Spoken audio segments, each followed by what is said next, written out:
ndashima Imana rero kubw'akanya tugiye kuganira ijambo ry'Imana. Turasoma twihuse, ni amagambo menshi ariko ndumva twahera muri Yakobo.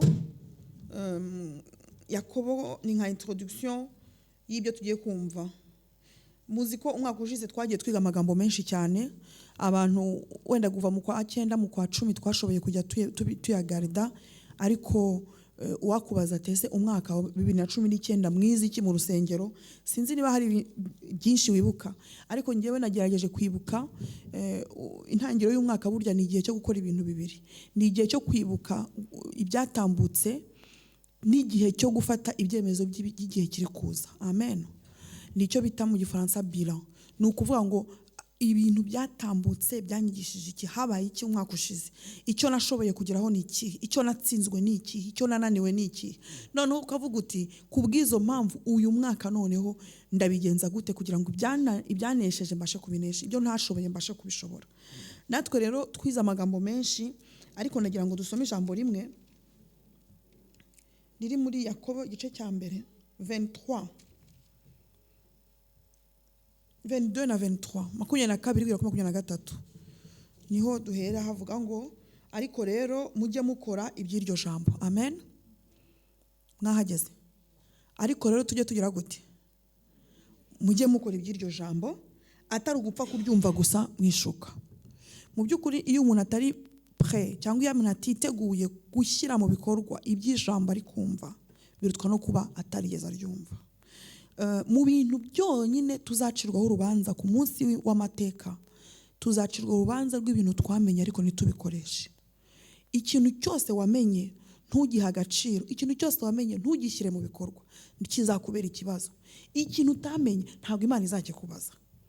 Niyo mpamvu rero aha Yakobo yabanje kubabwira ngo mukore, mwirinde, ntimujye mupfa kumva gusa, ahubwo mujye mushyira mu bikorwa. Uwumva gusa akavuga ngo nishimye nafashijwe numvisha ibintu, uwo ngo aba yishuka. Iyo wumva kuzi ibintu, ngiye kubaha urugero rumwe. Hari abantu bakunda kuvuga ngo Yesu turamuzi, Yesu turamuzi. En fait baba bashaka kuvuga ngo twaramwumvishe, ariko si uramuzi neza, cyangwa nuko wumvishe bamuvuga. Uzi Yesu abarokore wumvisha abakristo bavuga, cyangwa uramuzi neza? Abo bamuzi, ariko abo bamwumvishe batamuzi nibazabwira ngo sinigeze kubamenya, kuko bari baramwumvishe bibwira ko bamuzi. Ntabwo kuba barakubwiye ko umwami w'Ububirigi yitwa gutya bisobanura kuza umwami w'Ububirigi muziranye. Oya, ushobora kuba waramubonye ku ifoto, ushobora kuba warasomye n'amateka ye ukaba uzi neza uwo ari we, ariko nimuhurira mu nzira ukamubwira ngo uramuzi, azakubwira ngo ntaho nkuzi. Siko bimeze? Niko na Yesu tumumenya mu bitabo, tukamumenya muri Bibiliya, tukamumenya muri teoloji, tukamumenya mu abarokore bamuririmba, natwe ubwacu tukagira aho tumuririmba tugasa n'abamumenye, nyamara tutamuzi, ntabwo tuziranye nawe. Kuko uzi Yesu hari ibintu bitakubamo. Yesu atugirire neza, kuko umaze kumenyana na Yesu ni ikintu gikomeye cyane. Ariko abantu benshi bamuzi ku izina, iso informé, bafite amakuru ya Yesu, bazi ko akiza abarwayi, ariko bo ntibabyizera ko yabakiza baramuretse barwaye. Bazi ko akiza ibyaha, ariko bo babana n'ibyaha. Ni ukuvuga ngo hariho abantu bazi Yesu ariko bataramenya Yesu. Yesu ashimwe cyane. Ngo ariko rero mujye mukora iby'iryo jambo, atari ugupfa kuryumva gusa mwishuka. Kuko wumva ijambo gusa ntakora ibyaryo. Amen. Ameze nk'umuntu urebeye mu maso he mu ndorerwamo. Mu gitondo mwabyutse, hari abantu mwirebye mu ndorerwamo, sibyo? Ariko uwo muntu ngo wireba mu ndorerwamo amaze kwireba akagenda uwo mwanya akiyagirwa uko asa. Yesu adufashe. Uwo niwe wumva ijambo hanyuma ntarishyire, ntakora ibyaryo. Mumbabarire mbasabe, ntabwo ngombwa ko nsubana amagambo menshi, ariko icyama uyu munsi ugatahana icyemezo cy'uko uyu mwaka uzakora iby'iryo jambo, atari ugupfa kuryumva gusa. Yesu ashimwe. Nta kintu byaba bimaze tumara isaha twiga ijambo tugataha uwahise ubisiga, cyo kuza ugatahana ijambo rivuga ngo twafashijwe, yatwigishije neza, uyu munsi yadusinzirije, uyu munsi yarari mu mwuka, uyu munsi nta cyagenze, uyu munsi nta. Niba ari ibyo utahana, waryumviye iki? Waryumviye iki? Niba wumvisha ikintu ukora ibyacyo, menya ngo ni itegeko, ni ijambo ry'Imana rije kukubwira ngo kora iki. Amena. Kuvuga ngo uri umukristo ntukore iby'ubukristo nabwo haba harimo ikibazo. Yesu ashimwe. Ndibuka mu byo twize umwaka ushize harimo kwizera. Twize kwizera ariko itekerezeho. Waba warashyize kwizera mu bikorwa? Uko kwizera twize wigeze ukwegezereza ahantu hariho na hamwe ugushyira mu bikorwa? Twize urukundo. Ndibuka ko twize urukundo. Ese urwo rukundo nawe waba warasabye Imana ngo urwo rukundo nawe rukugaragareho? Twize n'andi magambo menshi atandukanye. Imana ishimwe kandi Imana ihabwe icyubahiro. Uyu munsi nafite ibintu bibiri biri kumbyiganiramo nshaka kuvuga. Noneho nkavuga se nkore yisije cyangwa nkore yingiye. Noneho kuko akenshi iyo ndi buganira ijambo ry'Imana mbwira Imana ngo ntaba ari nge Mana. Yesu ashimwe. Ntaba ari nge, ahubwo wowe uzi imitima ari wowe uyikoraho. Yesu ashimwe. None amaherezo numvishe ijambo rizanamo ibyo byombi nifuzaga kuvugaho. Byose bihereranye n'Abakorinto ba mbere 13 n'ijambo dukunda cyane ry'urukundo. Abakristo benshi turizi mu mutwe ariko nagira ngo uyu munsi turishyire mu bikorwa. Yesu ashimwe. Yesu ashimwe. Tugiye gushyira mu bikorwa iby'iryo jambo. Bibwire mugenzi wawe. Amen. Yabyumvishe? Tugiye gukora iki?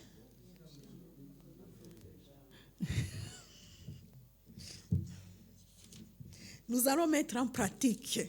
Amen. Abantu bize théorie, ari abantu bafite permis provisoire ya indi ya théorie. Bayizi. Mwarayize théorie. Niko so wisugera mu modoka ukayitwara. Urayiga ukabana yitsinda. Sibyo? Ariko ntago bavuze kuzi gutwara imodoka. Umuntu amenya gutwara imodoka ruko afite permis yindi.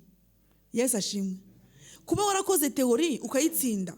Kuba warakoze théorie y'Imana ukayitsinda bakubaza ngo Yesu Kristo ninde? Yesu Kristo ni umwana w'Imana wiyize umuntu kugira iyo théorie urayifite. Ariko mureke dushyire mu bikorwa. Yesu ashimwe. Ni byiza cyane gutangira umwaka dufite ibyemezo byo gushyira mu bikorwa iby'iryo jambo.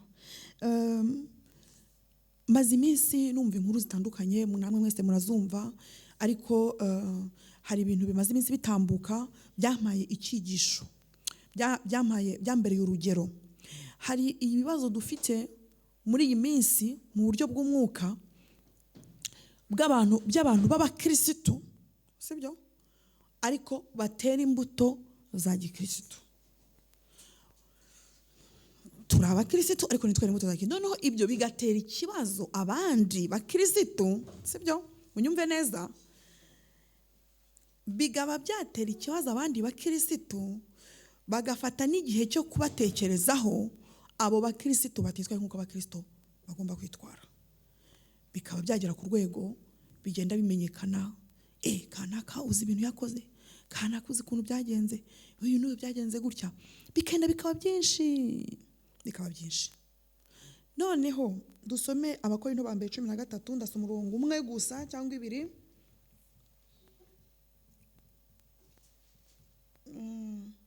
Ndahera ku murongo wa 4 ngo urukundo rurihangana rukagira neza, urukundo ntirugira ishyari, urukundo ntirwirarira, ntirwihimbaza, ntirukora biteye isoni, ntirushaka ibyarwo, ntiruhutiraho, ntirutekereza ikibi ku bantu, ntirwishimira gukiranirwa kw'abandi aho muhasurinye, ariko ahubwo rwishimira ukuri, rubabarira byose, rwizera byose, rwiringira byose, rwihanganira byose. Amen. Uru rukundo turimo tuvuga aha ngaha ni rwo rukundo rwa vrai. Uruhe rukundo rwa vrai, rukundo nyarwo rw'Imana, sibyo? Imana iyo ikubwira ngo ukunde mugenzi wawe ni uru rukundo ibirimo iravuga. Amen. Noneho ngenda shaka gusurinya kuri bimwe muri urukundo rwavuze, urukundo tugomba kugira. Muri baka kubushize twize ngo urukundo, twizereka mbyibutse gato, twize ngo itegeko rusha yandi. Uzakunda Imana n'umutima wawe wese n'ubwenge bwawe bwose, kandi ukunde mugenzi wawe nkawe ubwawe nkuko wikunda. Yesu ashimwe. Bivuga ngo kugira ngo ukunde ni uko ubanza kwikunda. Abantu benshi bariyanga muri iki gihe, kuko iyo wihemukira, kuko iyo wigirira nabi, kuko iyo ukoze icyaha uri kwiyanga, ubu bwawe wijyana ikuzimu kwa nyamutezi. Urumva se uba wikunda? Wumva ari kwikunda? Niba njyewe niyangiriza, nkaba nk'itabi, nkaba nk'inzoga, nkaba nkora ibyaha, umubiri wanjye n'umutima wanjye nkabyangiriza, ubwo ndikunda? Abantu benshi nta rukundo bafite kuko ubwabo batikunda. Niba nemera ko ibyaha binyinjiramo, akenshi mba ntagifite urukundo rwanjye. Abantu benshi ntibikunda, reka mbabwire impamvu batikunda. Hari abantu benshi bahora bigaya, bakumva ntabwo ari beza, bakumva nta kintu bazi, bagahora bishyira munsi y'umurongo. Urwo ni urukundo? Urumva bikunze? None uwo muntu uko ijambo rimaze ngo ukunda abandi nk'uko wikunda, umuntu umeze gutyo azakunda abandi gute? Niba yigaya n'abandi azabagaya, niba yipinga n'abandi azabapinga. Mbega umuntu atanga icyo afite. Ntuzacire urubanza umuntu ko atagira urukundo, kuko hashobora kuba nawe ubwe yiyanga. Umuntu ugira gutya akigirira nabi, umuntu ugira gutya akabeshya, umuntu ugira gutya agahemuka, nta rukundo yifitiye. Nta rukundo yifitiye. Shitani aramubeshya ngo bikore, ngo bikunde, ngo abantu ngo n'ubundi ngo ntukabizere. Ariko shitani aba babeshya kuko nawe ntazi ko ari kwijyana ikuzimu, ntazi ko ari kwihemukira. Nujya ubona umuntu mubi, nujya ubona umuntu ufite imirimo mibi, nujya ubona umuntu ukiranirwa, jya umugirira imbabazi, kuko uriya muntu nawe ubwe ariyanga, nawe ubwe ntiyikunze. None ijambo rivuga ngo ukunda mugenzi wawe nk'uko wikunda. Ariko narangije deja kwiyanga, narangije kwigirira nabi, ninde wundi nzagirira neza? Imana itugirire neza.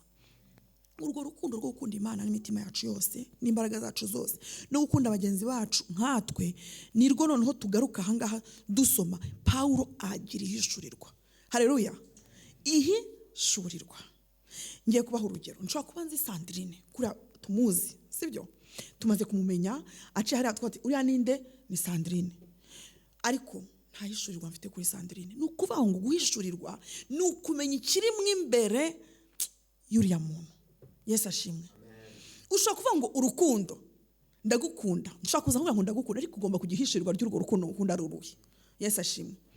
Umwe azakubwira ngo ndagukunda ari uko akunda amaso yawe gusa. Undi akubwira ngo ndagukunda yikundira ingendo yawe. Undi akubwira ngo ndagukunda yikundira amafaranga yawe. Undi akubwira ngo ndagukunda, ariko tugomba kugira ihishurirwa ruriya rukundo nkunda ni ruruhe. Yesu ashimwe. Pawulo nawe yagize rero ihishurirwa ry'urukundo. Haleluya. Imana twaririmbye indirimbo ngo umva icyo ngusaba, ni umwuka w'ubwenge no guhishurirwa kugira ngo ndusheho kukumenya. Itorero muri iki gihe dukeneye ihishurirwa. Yesu ashimwe. Hishurirwa icyo umuntu akubwiye, hishurirwa. Hari ibyo tubona, hari ibyo duhishurirwa. Haleluya. Ushobora kubona abakristo ukabona ari abakristo, ibyo wabibonye, ariko hishurirwa niba ari abakristo. Yesu ashimwe. Ushobora kubona abagenzi ukabona ko ari abagenzi, ariko gira nihishurirwa niba koko ari abagenzi. Yesu ashimwe. Aha Pawulo yahishuriwe urukundo. Yabonaga abantu bose bavuga ngo bafite urukundo. Yabonaga igice cya mbere urakizi, abavuga indimi zabo n'iz'abamarayika, ariko Imana imuhishurira ko bashobora kubura urukundo. Yesu ashimwe. Nca guhagarara nkavuga indimi z'abantu nkakubitaho n'iz'abamarayika, mwahita muvuga ko ngiye nta rukundo ngira. Ariko Pawulo ahishurirwa ko bashobora kuvuga indimi z'abantu n'iz'abamarayika bahuza urukundo. Yesu ashimwe. Arongera abona abandi bantu bitanga bakageza naho batanga ibyabo byose, nk'ubu nkaza nkabwira n'itorero ry'Imana, inzu yanjye nyihaye itorero, sibyo? N'ibyanjye byose n'imodoka byose ndabitanze bibi by'itorero. Ubwo mwavuga ko nta rukundo ngira. Ariko Pawulo ahishurirwa. Amen. Yesu ashimwe. Mureke tujye dusaba ihishurirwa bene da. Dukeneye ihishurirwa. Ahishurirwa mu gifaransa ni révélation. Ni ibintu biba biri kashe. Ahishurirwa ko umuntu ashobora kwitanga neza, nta rukundo afite. Yesu ashimwe. Ngo akageza naho yemera gupfa, nta rukundo afite. None haravuga ngo reka mbabwire urukundo. Yesu ashimwe. Urukundo reka ndubahe definition yarwo. Mbabwire urukundo ngiye nahishuriwe urwo ari rwo. Yesu ashimwe. Niho yavuze ngo urukundo rurihangana. Ariko ni kangahe tuvuga ngo uriya muntu ngiye kumwihanganira byarananiye. Ngo ngiye ngo nihanganye kenshi. Urukundo ruze gute? Rurihanganye. Kandi nyamara uramukunda, ndamukunda pe. Ariko ndamukunda ariko ingeso ze ngewe byararanumva. Urumva? Urukundo rurihangana. Ariko ngewe ndamukunda, ariko ukuvuga ngo ihishurirwa. Dukeneye ihishurirwa. Sibyo? Urukundo rurihangana, wowe byakuranye kwihangana ubwo uramukunda. Ahubwo ugomba kujya imbere bavuga uti Imana nta rukundo mfite, kuko ngiye byamunaniye kumwihanganira. None ko byananiye kumwihanganira ndamukunda subwo. Urukundo rurihangana. Urukundo rukagira neza. Yesu ashimwe. ntabwo numva ukuntu nshobora kuba nkunda umuntu, nshobora kuba nkunda umuntu ariko singira ikintu cyiza na kimwe mugirira. Hari ngo ngenda mukunda, ese umukunda ubera urukundo rugira neza. Yesu ashimwe. Noneho ngo urukundo ntirugira ishyari. Yesu ashimwe. Ishyari ni ikibazo gikomeye cyane, ni kimwe mu nyongobezabugingo. Inyongobezabugingo twasanze ko maze igihe nzigaho, inyongobezabugingo ni ikintu gituma ubugingo bushonga bwari buhari. Reka nsubiremo aho hano hatinda gato.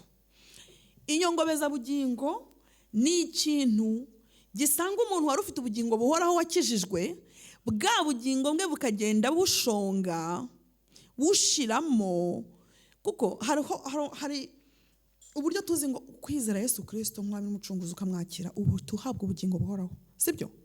Uhabwa ubugingo buhoraho uwo munsi, ariko ubwo bugingo wahawe ni iki gishobora kubwonona? Kuko hari abantu bumva ko ubugingo butononekara, ariko ubugingo burononekara. Inyongobezabugingo ni inyonona bugingo. Ni ukuvuga iki? Reka mbabwire, niba ijambo ry'Imana rivuga ngo itorero ry'Imana Imana izarisange ridafite ikizinga cyangwa ridafite umunkanyari, ni ukuvuga ko hari itorero rizasanga ryagize ibizinga. Yesu ashimwe. Ryari rifite ubugingo ariko hajemo ibizinga, ubwo se none urumva ritangiritse? Yazanye iminkanyari, urumva ritangiritse? Kugeza aho Yesu avuga ati ni ingaruka nzasanga kwizera kukiri mwisi, ubwo se urumva atari ukwangirika k'ubugingo. Hari abantu bibwira ko narakijijwe ubugingo ubwo ndabufite. Imana itugirire neza. Hari inyongobezabugingo. Kuko umunyeshyari kuko ishyari ni icyaha kitamenyekana, ko nta muntu n'umwe ushobora kwemera ko akigira. Nta muntu kugira ngo unature ngo Imana ibabarire ishyari. Imana simbizi nawe ubwayo ngo wemere ko ari ishyari. Oya, nshobora no kubwira ko buriya si ishyari bigute, reka da nta shyari mfite, uraze namugira ishyari ry'iki, ariko rwose ngiye binabavuga bako si barabayishyizeho. Urumva bigutwaye iki ko bivuze? Bigutwaye iki?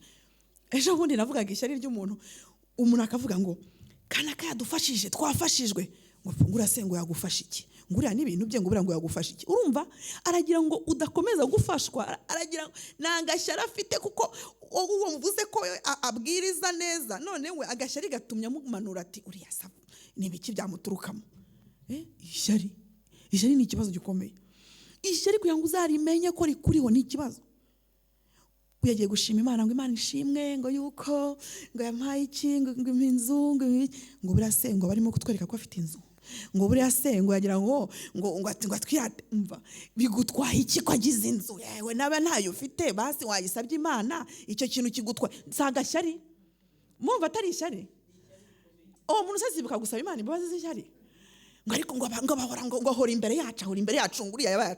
Wowe wari wakubuje kujya imbere yacu, warabyatse barabikwima, ariko ngo kucyari uri hora imbere yacu, ngo kucyari we ngo uriya ngo rwose. Ishyari n'urukundo ntirugira. Umukunda Mana yanjye yajya ajya imbere aho ukavuga ati Imana ishimwe aragarutse. Urumva? Ariko ku rukundo rero rutagira ishyari, abantu bati no njye ntacyo dupfura mu nta n'ikibazo, ariko rwose arandambiye. Umva ishyari, umwuka w'ishyari rero urakomeye cyane, uranagoye. Imana izawuturinde muri uyu mwaka. Urukundo ntirwirarira, sibyo? Iyo ageze ku rwego rwo kwirariraho ni birebire.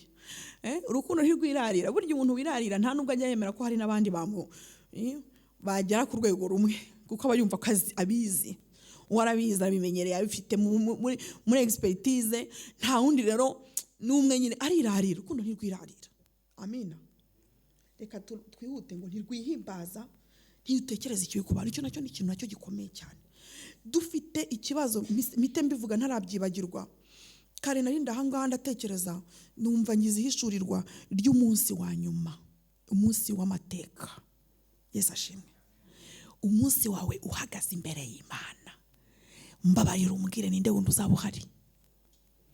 Ninde wundi uzaba uhari? Mama dia, ninde wundi uzaba uhari? Uhagaze imbere y'Imana gutya, ninde wundi uzaba uhari? None abantu tugendana mu mitima, abantu twikorera, tubashaka wiki. Mbabarira ninde wundi uzaba uhari imbere y'Imana? Hari uzaba uhari pasi?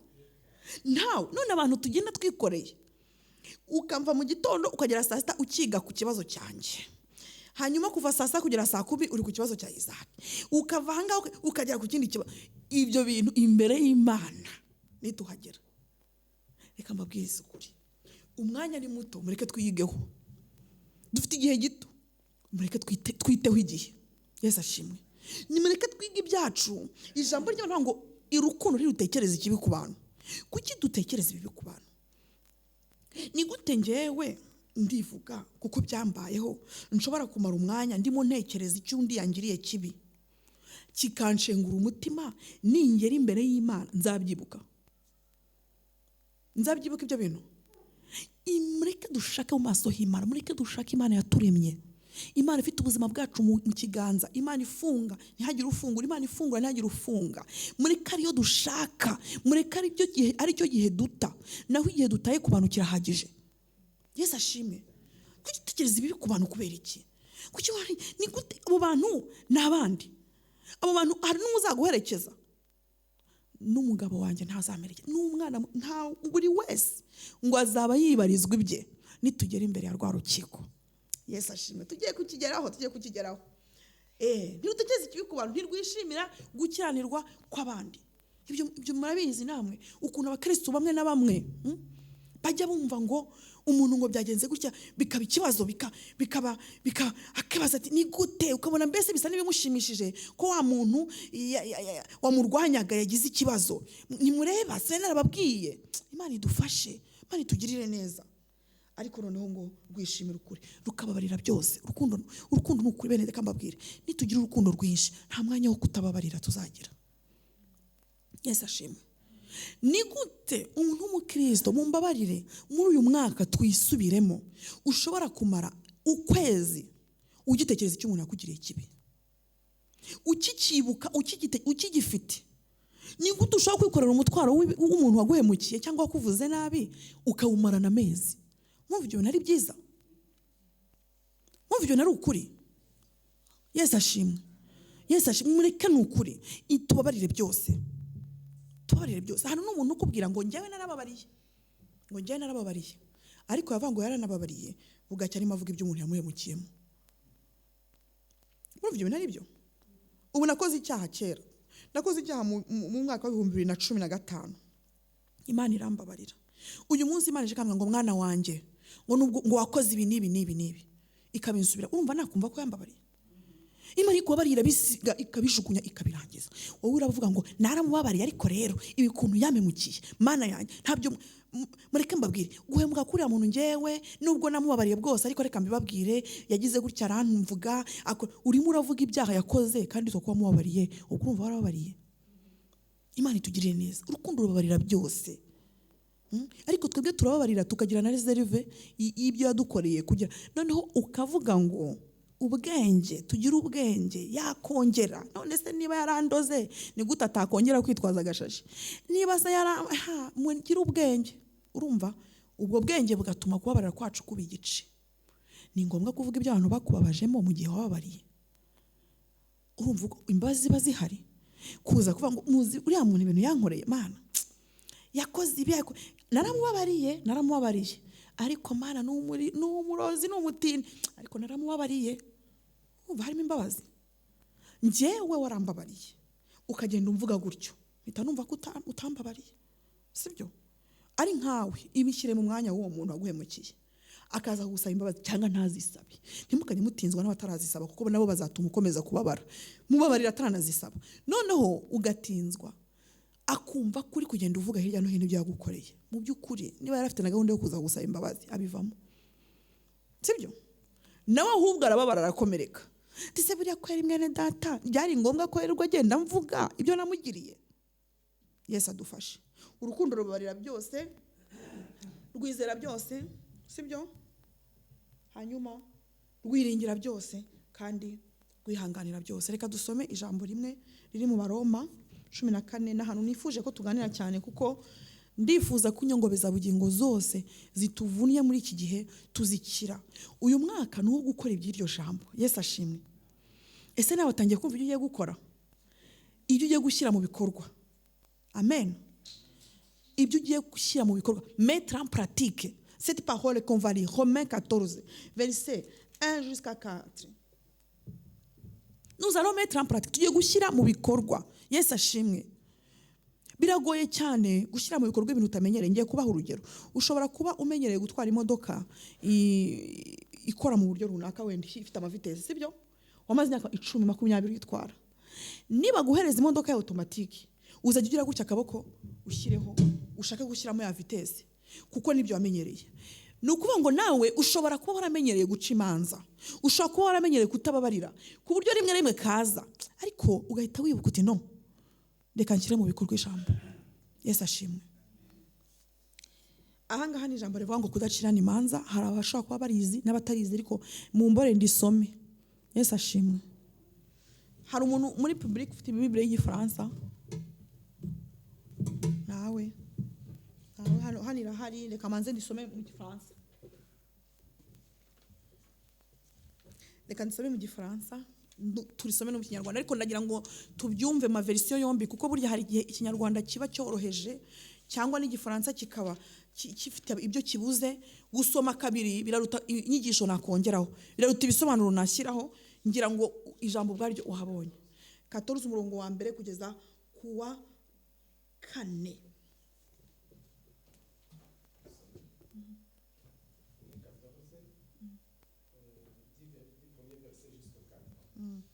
Faites accueillir celui qui est faible dans la foi et ne discutez pas sur les opinions. Tel croit pouvoir manger de tout, tel autre qui est faible ne mange que des légumes. Que celui qui mange ne méprise point celui qui ne mange plus, et que celui qui ne mange pas ne juge point celui qui mange, car Dieu l'a accueilli. Qui es-tu, toi, qui juges un serviteur d'autrui? S'il se tient debout ou s'il tombe, cela regarde son maître. Mais il se tiendra debout car le Seigneur a le pouvoir de l'affermir. Amen. Car le Seigneur a le pouvoir de l'affermir. Reka mbisome mu Kinyarwanda udakomeye mu byo yizera mu mwakire turi gushyira mu bikorwa mwe kumugisha impaka z'ibyo ashidikanyaho umuntu umwe yizera ko ashobora kurya byose ariko udakomeye arya imboga gusa urya byose ye guhinyura utabirya kandi utabirya ye gucira ubirya urubanza kuko Imana yamwemeye urinde wo ucira umugaragu w'abandi urubanza kandi imbere ya shobuja ariho ahagarara cyangwa akaba ariho agwa ariko azahagarara kuko Imana ariyo ibasha kumuhagarika Imana niyo ibasha kumuhagarika niko mu Kinyarwanda bavuze tutagiye tukiraha dusome no muri Mariko 4:24 turagarukira rimwe arababwira ati donc Mark 4:24 arababwira ati nimuzirikane ibyo mwumva urugero mugeramo nirwo muzagererwamo kandi muzarushirizwaho Yesu ashimwe urugero mugeramo nirwo muzagerwaho urwo mesure ufatira umuntu niyo nawe bazakugeramo ariko we bakugire plus Yesu ashimwe noneho Luka 6 cyangwa turushaho kubyumva umurongo wa 38 harambwira ngo 37 Yesu ashimwe 37 n'amagambo yaturutse mu kanwa kande ka Yesu Yesu ashimwe 6:37 kugera kuri 38 Yesu ashimwe haravuga ngo kandi ntimugacira abandi urubanza mu mitima yanyu kugira ngo namwe mutazarucirwa kandi ntimugatsindishe namwe mutazatsindishwa mubabarira abandi namwe muzababarirwa mutange namwe muzahabwa urugero rutsindagiye rucugushije rusesekaye nirwo muzagererwa kuko urugero mugeramo ari rwo muzagerwamo namwe Yesu ashimwe ijambo ry'Imana ririmo riratubwira ikibazo le danger cyo kuba waca urubanza ukiri hano mu isi ubundi ijambo ry'Imana riratubwira nubwo tutasomye hose ko dufite twese ngo umuntu wese azahagarara imbere y'intebe y'imanza Yesu ashimwe ubu twese turi mu gihe nta numwe uracirwaho urubanza Imana yo mu ijuru ntiraca urubanza Yesu ashimwe Imana yo mu ijuru irindiriye umunsi izaguhagarika n'ibintu byakubaho uyu munsi si uko ari jugement de Dieu le jugement de Dieu n'est pas encore arrivé urubanza rw'Imana ntiruraza turacyari mu nzira tugenda. Yesu ashimwe. Ugize amahirwe yibuka ko azacirwa urubanza akihana hakiri kare. Imana ishimwe. Ariko abandi bose turindirije. Ni nayo mpamvu muri Zaburi bavuga ngo ntukagirire ishyari abanyabyaha, ntugahagarike umutima ubonye bagira nabi, kuko bose Imana ibarindirije umunsi. Imana yageze aho ibabwira ngo urabikora nka kwihorera. Mu by'ukuri Imana yihorera abantu. None njyewe niba nshobora guhagarara ngacira umuntu urubanza, Imana yarabanjije kubihorera, uri kumva ntafite condamnation? Sinzi niba uri kubyumva. Niba Imana yo muri jijoma yayo iravuga ngo no, ndakwihoreye. Imana iburgira twibikiye. Ntabwo Imana ihagaze aha. Hari abantu bajya ngo ariko Mana ngo rwose ngo wagize icyo ukora, ngo nkaho mbese ntacyo, ngo gira icyo ukora, ngo reba ngo ukuntu bimeze, ngo reba ukuntu ndengana, ngo reba ukuntu bimeze gutya. Imana ibyihorera, ikabyihorera rwose. Yigeze kubwira abantu ngo yari yarabibye imbuto, hanyuma haza umuntu abibamo urubuto rubi, sibyo? Rwitwa iki? Urukungu, sinzi uko barwita mu Gifaransa. Imaze kurubibamo ivre, birakurana. Umuhinzi abibonye ati ya genda urandure kiriya kintu, mbega ikintu kibi kirimo cy'imyaka we, gikuremo kirandure, ngo ya bireke bikurane. Haleluya. Umusanuzi nazabigenza gute? Azirobanurira. None wowe uri kurobanura gute? Urumva ufite capacité, navuga ngo ufite ubushobozi bungana iki bushobora gutuma wowe urobanura? Yesu ahabwa icyubahiro. Iri jambo ni ijambo rikomeye kandi ni ijambo ritureba, kuko turi abantu b'Imana, turi abana b'Imana. Satani azakunda kuza kugira inama yo kurobanura. Ijwi rya Satani rizaza kukubeshya ngo wowe urakiranuka, wowe urera, wowe uratunganye, uriya reba, cira urubanza rero. Cira urubanza nawe. Sibyo? Ni iryo jwi mujye mumenya ngo ni riturutse kwa Imana ubwayo yaranze. Imana ubwayo yaranze. Reka mabwire abanyempano mu bimenye. Iyo umutima wo guca urubanza wakwinjiyemo, Imana iravangirwa. Imana iravangirwa byanze bikunze. Kuko ikintu cyose Imana ikweretse uhita ushyiraho sentence. Mu mbare mu Gifaransa, uhita ushyiraho urubanza. Niba Imana ikweretse kana karimo asambana, uhita ko kanya umuciro. Ni ukuvuga ngo ya mpano wari ufite bizacika. Uzagera aho bivuga, uhita unashyiraho ikibazo urenze ibyo Imana ikweretse. Yesu adufashe. Ikibazo cyo guca urubanza ni ikibazo gikomeye. N'ishurirwa rirahagarara, rigira aho rihagararira, kuko ntabwo ushobora kumenya ubwiza bw'Imana utaramenya imbabazi z'Imana, utaramenya kurindira kw'Imana. Dusomye amagambo akomeye hano, aratubwira ngo urugero tugeramo, urugero dushyiramo, urugero ushyiramo umuntu, uko umureba ugahita umushyira ahantu, ni narwo ubwawe nawe uzabajije. Yesu atugirire neza. Ntimubizi handitse ngo kugaya biba kandi nawe ukiba. Imana ikureba, ireba urugero ugereramo abandi. Yesu adufashe. Niba mu bandi bantu uhabona ikintu ukabaseve, ni nako Imana izabasevera envers toi. Muri kabane data iki kintu tugikire. Yesu ashimwe. Iki kintu ni ikibazo cy'inyongobeza bugingo. Ni ikibazo gituma ubugingo bw'abantu bugenda buyoyoka, kuko bahagaze mu myanya itari yabo, bahagaze mu mwanya w'Imana. Kandi niba Imana hari ikintu idakunda, ntikunda bayigira mu mwanya. Imana ikunda bayiramplasa, sibyo? Ntabwo abantu tugomba guhagarara mu mwanya w'Imana. Imana irashaka ngo nkuko twabisomye aha, ntimugacire abandi urubanza mu mitima yanyu. Guca urubanza ntabwo ari ngombwa ko duhamagara abantu ngo tubabwire ngo twige kuri iki kintu. Bihera aha. Yesu ashimwe. Bihera aha mu mutima. Buriya se buriya yabikoze ate? Buriya se buriya koko naha bihera mu mitima yanyu, nimukabikore. Yesu ashimwe. Ntabwo Imana ibikubwiye ngo hari igihe uvuga ngo ngeze nshira abantu, kuko nyine nta muntu ubibwira, ariko urabigumana mu mutima. Nta muntu ubibwira, ariko umutima wose waba warangije. Uriya nta kigenda, uriya nta gakiza afite. Hari umuntu ugeze kunsetsa mu minsi ishize ngo uriya muntu ntakijijwe, ngo ngenda bikubwiye ntakijijwe. Niguma nanjye. Noneho nibaza ukuntu yamufashe agapima agakiza ke, akaba yarangije gushyiraho kasha, yarabinyemeje ngo ati ntakijijwe. Noneho nkibaza ukuntu yafashe agakiza akaba yarangije gufuka. Donc ubwo urumva umuntu akubwiye gutyo, ikintu abavuze ati icyambere ngewe ndakijijwe. sibyo aba yarangije kwishyira mu mwanya w'abakijijwe. Icya kabiri aba yarangije no kubona ukuntu umuntu adakijijwe. Ndavuga ni Imana itugirire neza. Nukureka mbabwire niba hari umwuka tugomba kwirukana ni umwuka wo guca urubanza. Kandi uwo mwuka ntabwo ari umwuka ntugire n'utekereza ngo utangire umucira urubanza ko aca imanza. Ni umwuka ubaha mu mutima. Yesu ashimwe. Iyo nciye urubanza ntubimenya. Abantu nkanjye nta nubwo ngenda nkunda no kuvuga cyane. Nshobora kugucira urubanza ntubimenya ariko nagushyize ahantu. Umwuka wo guca urubanza ntabwo ari umwuka. Si ngombwa kujya kubibwira abantu. Umutima wawe ubwawe usigara waciye abantu urubanza. Imana itugirire neza. Ariko n'umwuka mubi ni umwuka wo kugushyira mu mwanya w'Imana kandi umuntu wese uhagaze mu mwanya w'Imana muhuha. Imana yamuhuha. Kamukura vaho genda. Ni njyewe Mana uzi icyo tuzavugana na kana duhanganye ninjye tuziranye. Winjira mu mwanya. Dukeneye ishurirwa. Haleluya. Dukeneye ishurirwa.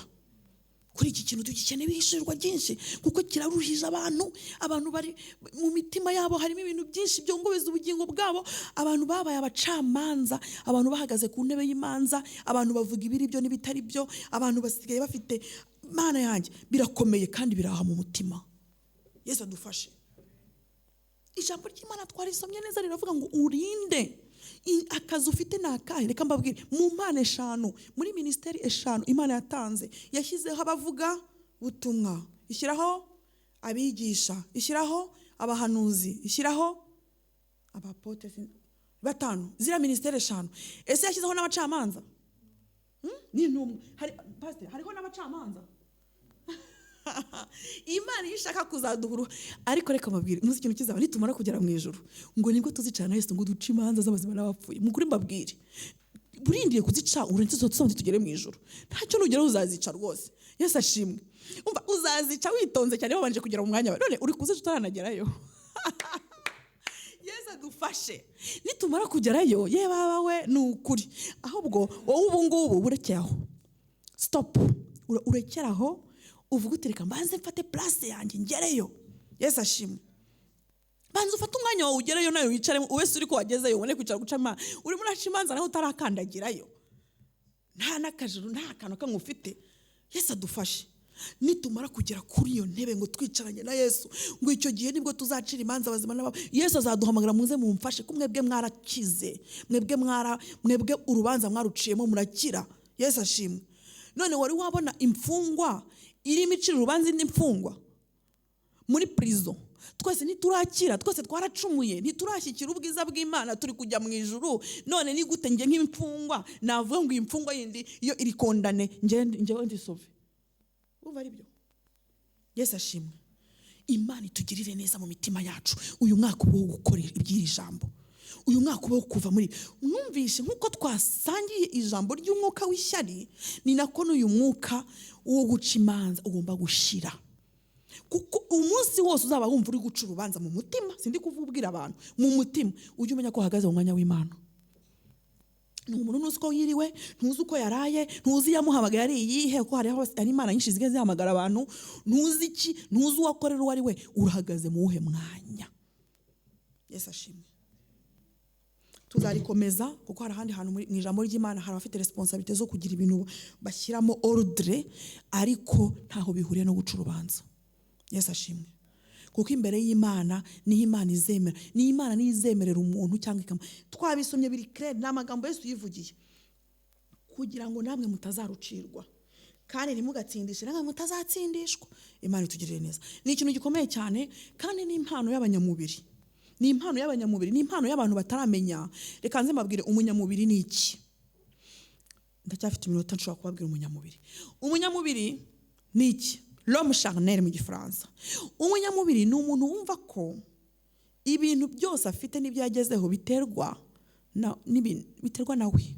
Mumbabarire wenda mabwiza ukuri. Ni umuntu wumva ko gukiranuka kwe abifitemo uruhare. Sinzi ndagerageza kongeraho. Buriya ntimuramwumva neza, sibyo? Nongere nkomeze. Umunyamubiri ni umuntu wumva ko ibintu byose byiza afite ari uko yabyemeje, kavuga ati ngewe rero ndakiranutse. Umunyamubiri ni umuntu wumva ko gukiranuka kwe, wumva ko gukizwa kwe hari uruhare yabigizemo. Mumbarire umva sinzi ukuntu umunyamubiri ndamusobanura. Umunyamubiri ni umuntu wumva ko mu bintu biri gukorwa abifitemo uruhare. Muri kumva? Umunyamubiri ni umuntu wumva ko niba yaje gusenga dore nerekeraho, niba yaje gusenga, niba yaje kwiriza, niba yirije ubusa iminsi 3 hari ikintu ari bukore kuko yakoze. Umunyamubiri muramwumva? Ntimujye ngo umunyamubiri ni umuntu urya cyane. Oya, ashobora no kuba yiriza ubusa cyane ariko ari umunyamubiri, kuko umubiri wa awukontaho. Umunyamubiri ni umuntu wumva ko umubiri wumva ko yifiteho, ni umuntu umega wiyiringira. Namwumvije umunyamubiri yifitiye icyizere gihagije kishobora no kuruta icyo afitiye Imana. Njyewe ibingibi sinshobora. Umvise umunyamubiri nuko uzamwumva ibingibi njyewe ntabwo avuga ngo mwami Imana izanshoboza, ntabwo akubwira ngo Imana yangiriye neza, ntabwo akubwira ngo nukubera Imana. Uwo muntu azakubwira ngo nukubera ko niyirije, nukubera ko nagize gutya, natanze amafaranga, nagize gutya. Mbega uwo muntu w'umunyamubiri Imana yanjye ibintu byinshi usanga ari we wabikoze, sibyo? Yageraho akibuka ko Imana ibakavuga ngo Imana ishimye ko yadufashije tukagera kuri ibi ngibi. Ariko umunyamubiri muramwumva? Umunyamubiri we niwe uzi guca urubanza neza, kuko aravuga ati njyewe ko naraye amajoro 3 niyirije ku cyo utabikoze, wowe uri umunyabyaha. Umvishe? Umunyamubiri azakora kuko we yafite gukiranuka yagezeho. Njyewe ko niyemeje sinsambane, uri yasambanya ate? Sibyo? Umunyamubiri rero kuko biba byamuvunnye, buryo umunyamubiri aravunika. Umunyamubiri aravunika kuko nta na help percent spirit irimo. Ntabwo Imana nta bufasha bw'umwuka wera bafite. Abikora gutya mekanike. Kuko njyewe nazindutse abandi kuki bakerewe, njyewe nakoze ibi abandi kuki batabigize, agahita cimanza. Sibyo? Ko njye nabishoboye uyu ntabishobora, agahita guca. Abantu baca imanza abanyamubiri uzabito bafite umubiri mwinshi kuko abayumva ko, sibyo? Njyewe none ni guturiya.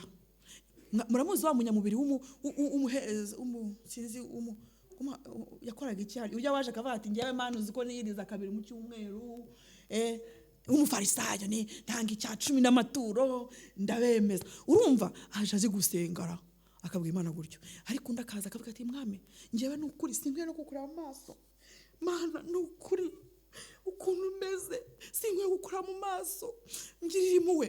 Hanyuma Servant ninde ugiye atsindishirijwe? N'uyu wavuze ko yirije iminsi 2. N'uyu icyo bintu urumva se ubundi ibiryo urabiretse Imana irabirya ngo ugende uvuga ngo njye naretse ibiryo. Uskanu babirata karati ibiryo ngo sinaryamye mu buriri ngo abantu ngo rwose ngo matura naire matura yawe se ubundi irazi iryameho. Wayivanyeho se byibuze ushyira ku musanza bre uramuzana ngo arare kuri iyo matora, hanyuma ku buryo ushaka kutwirataho ngo araye ngo hasi ngo kubutaka. Abanyamubiri Imana itufashe bene data, Imana itugirire neza ntitugacima. Hanyuma rero mumbabarire aho aka kantu kari gaciyemo, ariko ijambo nyamukuru dushaka kurangirizaho ni ijambo ry'uko tugomba kwirinda mu rukundo rw'Imana gutekereza cyane ku bandi.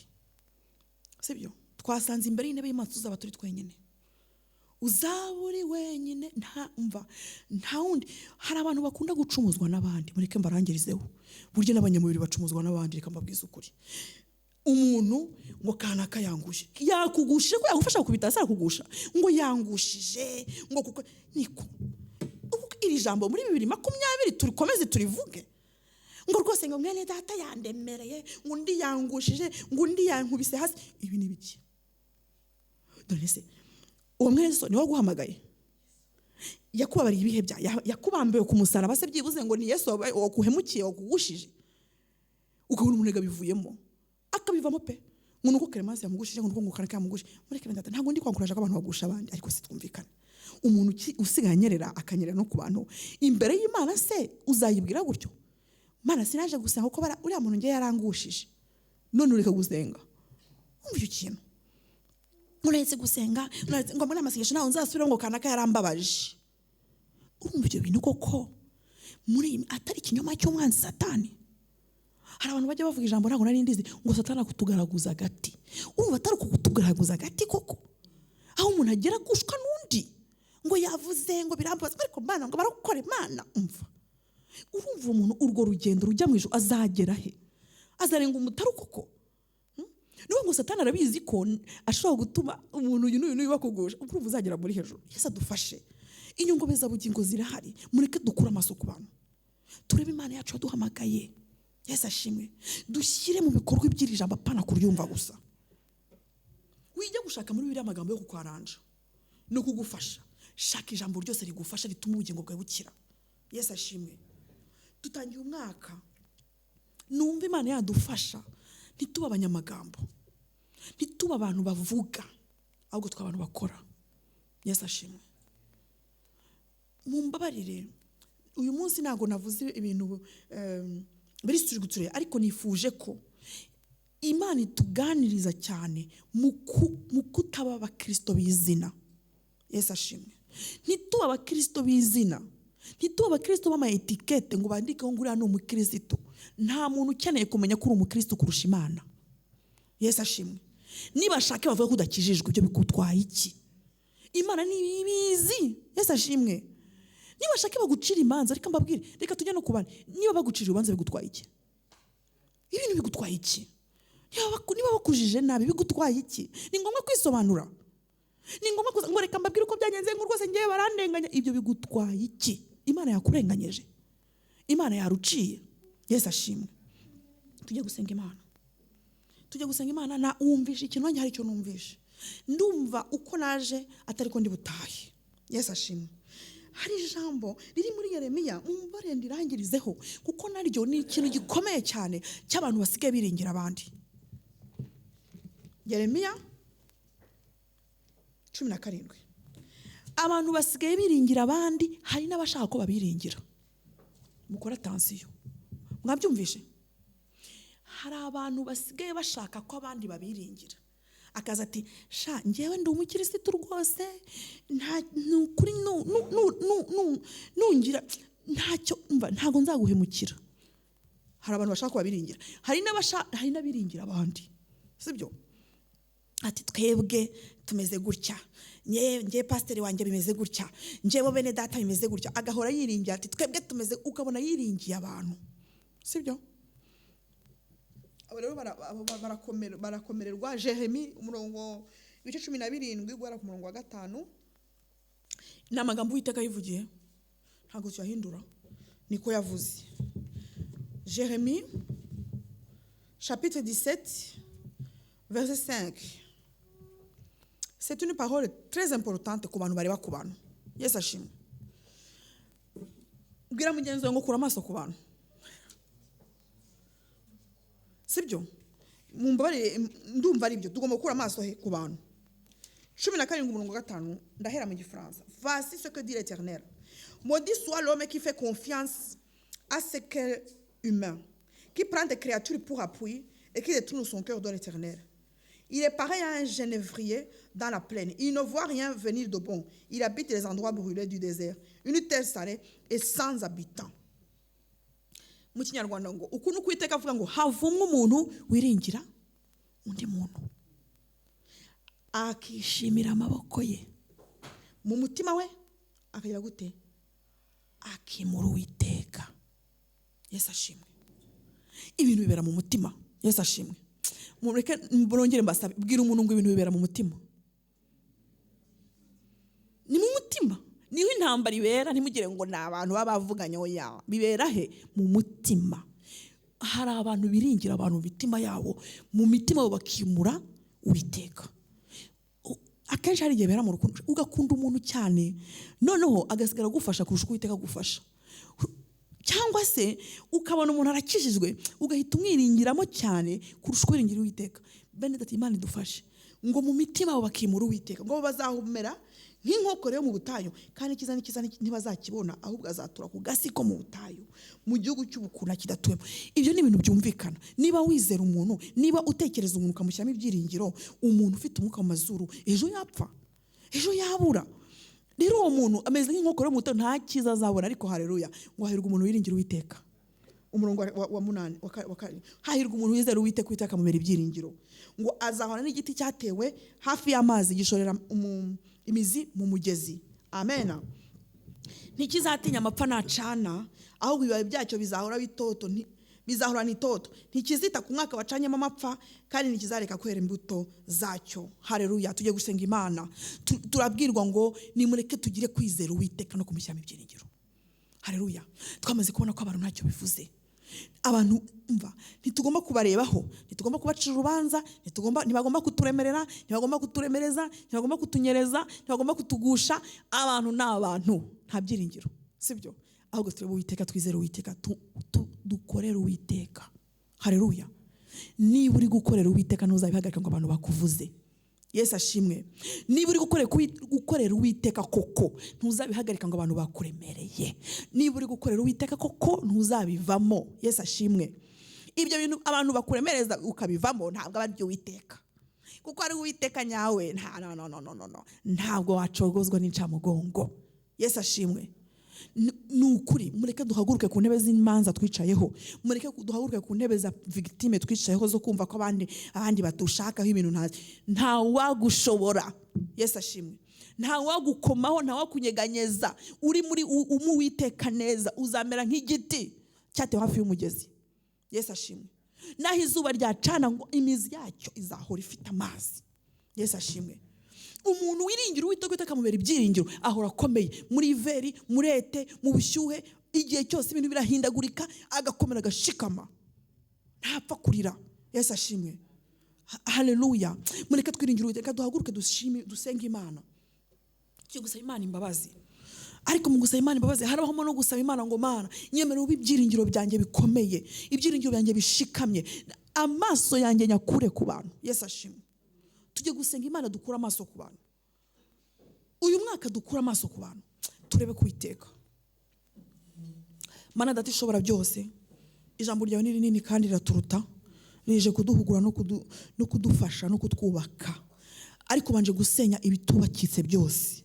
Mana turasenze ngo ibyo Satani yubatse mu mitima yacu, ko twumvishe ko bera mu mutima, ari umwuka w'ishyari, ari umwuka wo guca imanza, ari umwuka w'amagambo, ari umwuka wo kunyamubiri, ibyo byose ubisenyure. Utwo tuzu twose turadusenya mu mitima yacu mu izina rya Yesu Kristo. Senyagura utwo tuzu Mana, dukubite hasi. Utwo tuzu two kwibaza ku bantu, no gutekereza ku bantu, no kubaka ku bantu, no kwiringira abantu. Mana ndakwinginze ngo utwo tuzu banze udusenyagure, maze wubake ibyiringiro muri wowe, utwubakemo ibyiringiro. Ijambo ryawe ngo hahirwa umuntu wiringira Uwiteka mubera ibyiringiro, ngo wazamera nk'igiti cyatewe hafi y'umugezi. Nakwinginze ngo ubwoko bwawe udutere hafi y'umugezi, ari ryo jambo ryawe. Dushikame dukomere. Amapfa naza, imvura niyagwa, izuba niryaza, imbeho niyaza, izasanga twarashoye imizi, nta bizapfa kutugusha no kutunyeganyeza. Mana turasabye ngo uduhe imbaraga muri uyu mwaka mushyashya wongeye kuduha, uduheme imbaraga zidasanzwe zo kugenda hejuru y'ibishyize hejuru byose,